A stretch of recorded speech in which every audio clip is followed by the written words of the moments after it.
Welcome back into the Sports Source. This segment brought to you by Southeast Termite and Pest Control. Regular household maintenance, termite inspections and treatment, mosquito treatments. The you don't want it, but they can fix it emergency type service to nuke bed bugs if they somehow get into your home. I'm a fan of the Haynes family and their business because I've used them for a long time. They are terrific people. SoutheastTermite.com to learn more about a 50-year-old business here in East Tennessee. Give them a shout. Southeast Termite and Pest Control. All right, signing day. I was going to make this a quick segment. Signing day is Wednesday. The Vols picked up another commitment yesterday. New Jersey defensive lineman Jason Jenkins chose Tennessee over Florida and Missouri in the SEC. He's a 3-star commitment.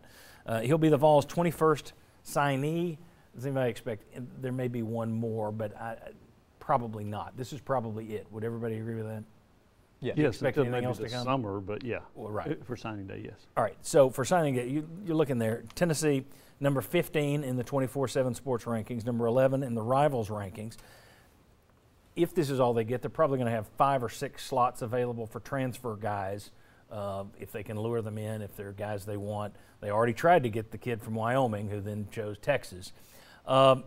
If they get 4 or 5 key transfers, and let's assume they're decent, okay? We're not going to say they're great. We're not going to say they're awful. Let's just say they're decent. Was this a good first year of roster building for Josh Heupel, or are we done grading on the curve and we say, yeah, I want more? What is this for a first-year roster build? Is it good enough? Chuck? Well, I think we can say, for now, yes, I think it is. If it works out, you don't know who those guys are going to be in the portal. But I think we can all kind of agree it's going to come down to who you can sign on defense and whether you go out there and get some 4- and 5-star guys that can make you better, because you're going to be good enough on offense to play and compete. And it's going to come down to who you can bring in to make your defense better. I like the class so far. They got 4 what looks like really good receivers. They got what I think is going to be a really good quarterback. They got a couple of pass rushers on the defensive line. They've got to fortify that. They need some offensive linemen. They got a really good one in Addison Nichols. But I think this class is pretty strong. I still have to grade a little bit on the curve because you were still facing the NCAA cloud over your head. And you also were not able to get in on a lot of the in-state players, which I think you'll be able to do a better job of that going forward. But I like the way this class looks right now. Yeah, I think it's good because the pass rushers, guys up front, adding another defensive lineman helps. Pierce and Josephs, I think, are really nice additions that could help rush the passer, which this defense needs.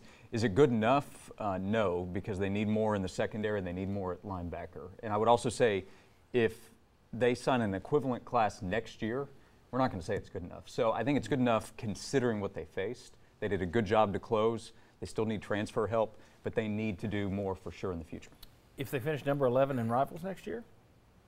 Not good enough. Fire him. Josh will be calling for his That's head. what you said. I would say it's not good enough to reach their ultimate goal. Yeah. Bob. I'm going to go with something I've said for a while. Tennessee tends to recruit in the top 15, but you don't land in the top 15 at the end of the season.